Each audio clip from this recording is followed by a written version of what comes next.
contexto, sí, que estamos atravesando, que estamos viviendo. Estamos en un escenario de balotaje. Se acerca cada vez más lo que es el balotaje del 19 de noviembre, sí, y obviamente, bueno, en un contexto político que, no sé, yo no lo voy a definir yo al contexto político, sino que se lo vamos a preguntar a nuestro próximo entrevistado, que es el señor Jorge Altamira, que es un dirigente, en este caso, de política obrera, bueno, un dirigente ya que viene de un tiempo a esta parte, ¿no? Militando en lo que se refiere, por supuesto, a lo que es la política. Y bueno, el contexto político se lo vamos a preguntar a él. ¿Cómo le va, Jorge? Buen día. Aquí Eduardo lo saluda desde Radio del Centro de Chivilcoy. Gracias por conectarse. ¿Qué tal, Eduardo? Buenos días. Gracias por esta llamada. Jorge, bueno, la primera preguntarle, ¿no? ¿Qué contexto político, sí, a su parecer estamos viviendo hoy en la Argentina, en esta Argentina tan cambiante, ¿no? ¿Cómo llegamos a este 2023 en este escenario de balotaje? ¿Qué contexto político ustedes notan, perciben, describen? Bueno, entendemos que la agenda dominante en Argentina y una agenda que condiciona la situación política son dos aspectos o tres. De un lado, una situación hiperinflacionaria. De otro lado, una situación de cesación de pagos de la enorme deuda argentina. Y en tercer lugar, una desvalorización fenomenal de los ingresos de la población que trabaja. Para nosotros esto es lo que está en juego en esta elección, lo que siempre estuvo en juego en esta elección, y rápidamente le voy a explicar por qué. Sí. Porque las medidas que hay que tomar o que los grupos empresariales, el FMI, los grupos de presión reclaman que se tome, el gobierno actual no tiene la capacidad para hacerlo porque es un gobierno que ha desaparecido en la práctica. La Argentina hoy no está gobernada por los dos funcionarios que eligió en el 2019, sino que está gobernada por el ministro de Economía, que no tiene mandato popular para imponer ninguna clase de plan.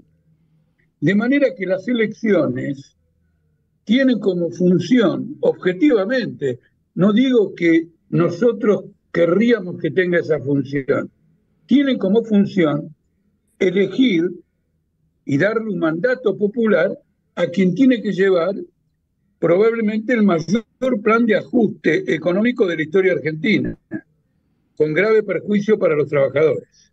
O sea, esto lo plantea usted, digamos, para cualquiera de los dos que gane.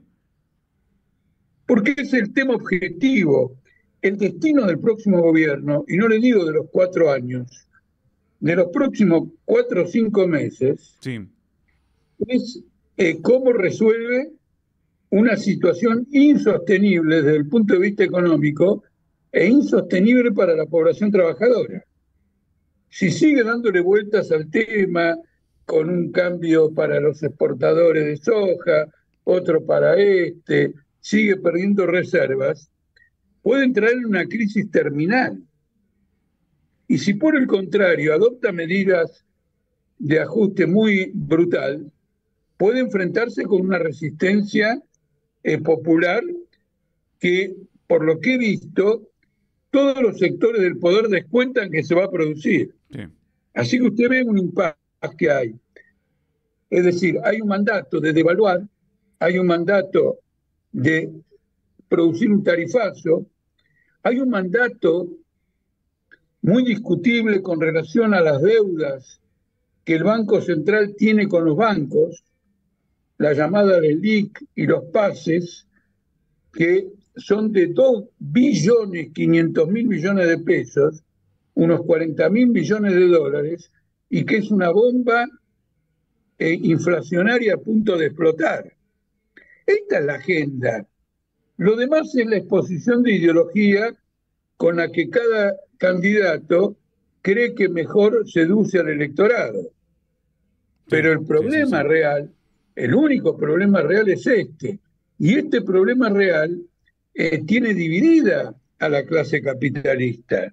Hay un sector que fuertemente rechaza a Milei porque Milei quiere realizar una reforma bancaria que prácticamente anule esta deuda que el Banco Central tiene con los bancos.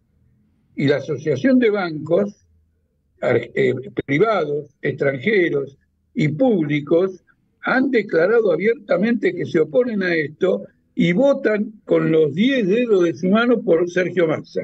Claro. Sí.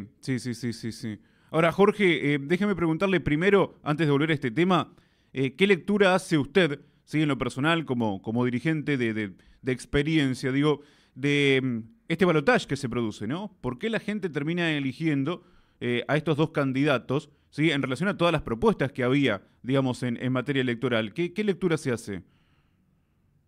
Bueno, es una lectura compleja porque acá ha habido un proceso particular de parte del peronismo de alentar la candidatura de Milei para dividir a Juntos por el Cambio. Yo quiero recordarle que hace solo 2 años, Juntos por el Cambio derrotó en forma aplastante en las elecciones de medio término al Frente de Todos y prácticamente se consideraba ya con los pies dentro de la Casa Rosada. Sí. Y la candidatura de Milei sirvió para dividir esto, fue alentada por el peronismo, y entonces usted ve ahora a alguien que con un discurso contrario a todos los políticos, algo que prende porque los políticos son vistos como responsables de esta situación económica gravísima, digamos, ha prosperado. Ahora, lo ha hecho con un planteo económico, particularmente, imagínense, Milei plantea poner fin al Banco Central. Esto que suena medio abstracto, no es tan abstracto. El Banco Central le debe 45.000 millones de dólares a los bancos. ¿Qué quiere decir destruir como se dice, eliminar el Banco Central? ¿Quién paga los 45.000 millones de dólares? No, acá está en juego el destino de muchos patrimonios y muchos capitales Claro. de este proceso económico. Entonces usted tiene una situación explosiva, y además explosiva porque cualquier plan llamado de estabilización, pensado en términos capitalistas, arranca por un ajuste contra los trabajadores, no arranca por un ajuste con los acreedores de la deuda externa, los acreedores de la deuda pública, las empresas que aumentaron muy fuertemente sus ganancias. El llamado plan de equilibrio macroeconómico significa tarifas de nivel internacional, devaluación del peso para que no salgan más capitales, porque todo el tiempo están saliendo capitales de la Argentina, por eso usted tiene un dólar paralelo tan alto. Y bueno, esa devaluación, ¿quién es el principal perjudicado? El trabajador, que inmediatamente él va a ver una desvalorización de su salario. Jorge, Y sí, perdón. que en el debate que hubo el domingo, Sí, los dos se las arreglaron para no hablar de este tema. claro. Sí. Bueno, y justamente de esto le iba a preguntar, porque usted nos dijo ya, digamos, cuál es la prioridad, ¿no? Ahora, de acuerdo a lo que propone Massa, lo que propone Milei, ¿qué ve más viable para el país? ¿O cree que después en la práctica no se va a poder llevar a cabo la teoría y van a tener que afrontarlo, como dice usted, desde ese punto de vista, ¿no? Que nos está describiendo. Bueno, yo coincido mucho con usted en esto, que una cosa es la teoría y después hay que hacerlo la realidad. Porque escuchando a muchos economistas que hablan en este momento, es muy claro llegar a la conclusión que ellos ven que el principal obstáculo para los planes económicos que se están impulsando es la resistencia popular. Ayer, por ejemplo, una economista, una mujer que sabe mucho, observo que es muy conocedora, puso 3 condiciones para el plan de estabilización, y la primera de ellas es el control de la calle. Es decir, ningún plan económico tiene posibilidad de prosperar si hay una respuesta popular enérgica del tipo, no le digo lo mismo, pero del tipo del 2001 y del tipo de otras grandes movilizaciones populares. Acá está el corazón de la cuestión. Por eso Massa no explica cuál es su plan económico. Y Milei se limitó a hablar de este tema de la dolarización, pero con el ingreso de Macri al frente a la candidatura de Milei, esto ya está en duda, porque Macri no apoya la dolarización. Macri coincide con Massa en un plan tradicional, como el que ellos dos, Massa y Macri, impulsaron en el 2015-2016, cuando Macri ganó las elecciones con el apoyo de Massa. Acá usted tiene una cosa muy curiosa. Usted tiene un balotaje en donde las dos principales figuras son ex socios, Macri y Massa. Bueno, sí, cuando estaban en el Frente Renovador, por fuera de lo que era el Frente de Todos, ¿no? Exactamente, y le dio, gracias al Frente Renovador y a otro sector peronista, Macri gozó de mayoría parlamentaria en el Congreso hasta la quiebra económica que lo llevó al acuerdo con el FMI. El contexto hace que hoy, Jorge, tengamos que estar hablando de economía y creo que se vio reflejado también en las últimas elecciones, ¿no? Donde había que hablar de economía y donde muchas personas vinculadas, ligadas a la economía, caso Milei, caso Spert, y podemos seguir nombrando Moreno y tantos otros vinculados de alguna forma a la economía, también fueron candidatos, ¿no? Y también, o sea, había que hablar de economía en esta elección, porque es por ahí lo que quiere escuchar la gente, ¿no? Usted hace una observación muy importante. Yo no solo la comparto, sino que le digo que en entrevistas, en charlas, he tomado su punto de vista como usted responde ahora. Porque cuando en una elección, el tema fundamental en una elección es ver cuál es el eje de la elección. En muchos países el eje no es la economía, por ejemplo, en Estados Unidos, sino dos modelos políticos. Sí. Entonces hay una pelea sobre el régimen político, la organización política de los Estados Unidos. Cuando acá, cuando domina el tema económico como domina acá, está claro que el eje pasa por ahí. Y por lo tanto, otras observaciones ideológicas, por ejemplo, ¿cómo se llama? La gente de la Libertad Avanza está en contra del derecho al aborto. No es que no sean importantes, pero el problema es que el porvenir del gobierno próximo se juega en la cuestión económica.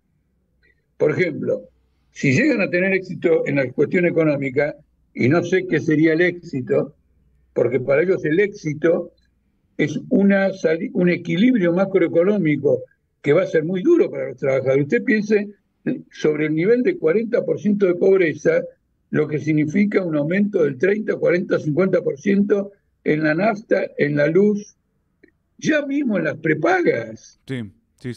En el tema de salud, están cerrando escuelas privadas porque los padres no pueden pagar el arancel que cobran las escuelas privadas.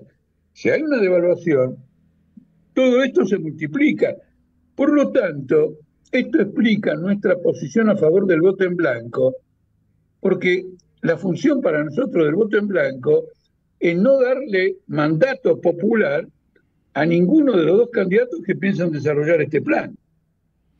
El plan, digamos, el pueblo le dice, sí. no, para esto no cuentes conmigo, no te mandato para esto. Pero la elección, desde el comienzo, estuvo monopolizada por tres candidaturas, cuatro con la de Schiaretti, que coincidían en la necesidad de este plan de ajuste, que es el plan que propone el FMI, que propone el Tesoro norteamericano. Es la receta clásica. Pero las recetas clásicas ya han causado un daño muy grande en Argentina y el cuerpo social de Argentina tiene muchas heridas para tolerar otra receta del mismo tipo. ¿Hay alguna alternativa, Jorge, para no volver a caer en esta receta? ¿O no la veo Bueno, bien? la alternativa va a ser, la alternativa se va a dirimir no el domingo, sino en el curso de los acontecimientos posteriores, cuando estas medidas se pongan en práctica. Porque en el fondo el problema de la clase obrera es que no tiene una dirección política como lo tienen las otras clases sociales.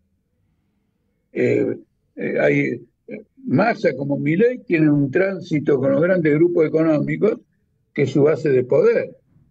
En cambio, la clase obrera está ficticiamente representada, mal representada, y le diría que hasta traicioneramente representada por una burocracia sindical que es virtualmente otra clase capitalista, porque tiene empresas y una cantidad de cosas que la convierte más en patronal que en sindical. Entonces, acá hay un problema con la clase obrera, en el sentido de que la clase más importante del país, desde el punto de vista productivo, desde el punto de vista social, no tiene una representación adecuada a sus propios intereses. Claro. ¿Y qué nos espera, sí, a los trabajadores, Jorge? ¿Cuál puede ser nuestro futuro inmediato, digamos, en el corto plazo, después del 10 de diciembre? No, pero yo le quiero señalar una cosa. Yo no soy, yo soy fuertemente adversario de un enfoque catastrofista. Es decir, como los planes que vienen son muy duros y brutales, es natural que la gente diga, uy, qué terrible y todo lo demás. No, no, no, eso depende de cómo actuemos. Depende de cómo actuemos, nadie se va a suicidar. La clase trabajadora no se va a suicidar y la Argentina no se puede ni se va a suicidar nunca. Es decir, hay una pelea que librar. Sí, En este momento lo que hay que tener es un esfuerzo por clarificar los problemas para que esa pelea sea más eficaz, para que se aproxime con mayor vigor al éxito. Acá lo que nosotros tenemos que discutir es el enriquecimiento brutal que tienen los tenedores de la deuda pública argentina.